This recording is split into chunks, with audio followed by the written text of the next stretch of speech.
ഓടിക്കൊണ്ടിരിക്കുന്ന ഒരു വാഹനത്തിൽ വെച്ച് ഈ കുട്ടിയെ ദൃശ്യങ്ങൾ പകർത്തുക. ഈ ദൃശ്യങ്ങൾ പുള്ളിക്ക്, അതായത് ഇവർ പരാതി കൊടുക്കുമെന്നോ ഇത് കേസാകുമെന്നോ അറിയത്തില്ലല്ലോ. ഒരു സ്ത്രീയെ ക്രൂരമായി ഉപദ്രവിച്ചുകൊണ്ട് അവളുടെ ഏത് ലൈംഗികപരമായിട്ടുള്ള ഒരു വീഡിയോ പകർത്തിയാലും ഇത് ആർക്ക് ആസ്വദിക്കാൻ പറ്റും?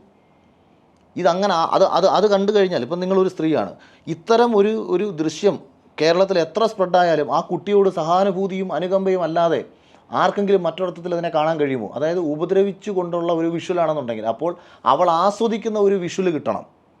അല്ലെന്നുണ്ടെങ്കിൽ അവൾ അറിയാതെ കുളിക്കുന്ന, അല്ലെങ്കിൽ അതായത് ഒരു നഗ്നമായ ദൃശ്യം, അതായത് പ്രേക്ഷകനെ, അതായത് ഒരാളെ അപമാനിക്കാവുന്ന ഉദ്ദേശത്തിൽ.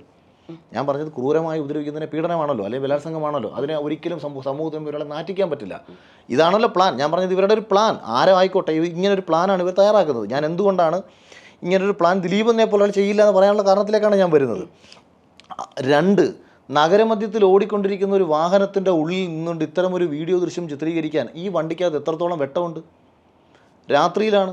അതായത് വ്യക്തതയില്ലാത്ത, ഷെയ്ക്കാവാൻ സാധ്യതയുള്ള, ഒരു പ്രോപ്പറല്ലാത്ത ഒരു ദൃശ്യം കിട്ടത്തക്ക രീതിയിൽ ഇത്രയും വിവരക്കേട്. ഇനി ഈ വണ്ടി എവിടെയെങ്കിലും പോയിരുന്നു തട്ടിയിരുന്നെങ്കിൽ എന്താകും അവസ്ഥ?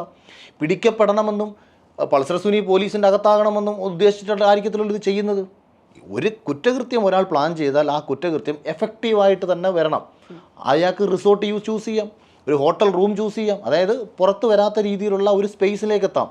ഓടിക്കൊണ്ടിരിക്കുന്ന ഒരു വാഹനത്തിൽ ഏതെങ്കിലും രീതിയിൽ ഒരു പിടിച്ചു തള്ളക്കോ ബഹളങ്ങളോ വണ്ടിക്കുള്ളിൽ നടന്നാൽ സ്വാഭാവികമായിട്ടും ഈ വാഹനം ഒരു അപകടത്തിൽ പോയി പെട്ടേക്കാം. അങ്ങനെ പെട്ടാൽ തൻ്റെ പ്ലാൻ പൊളിയും.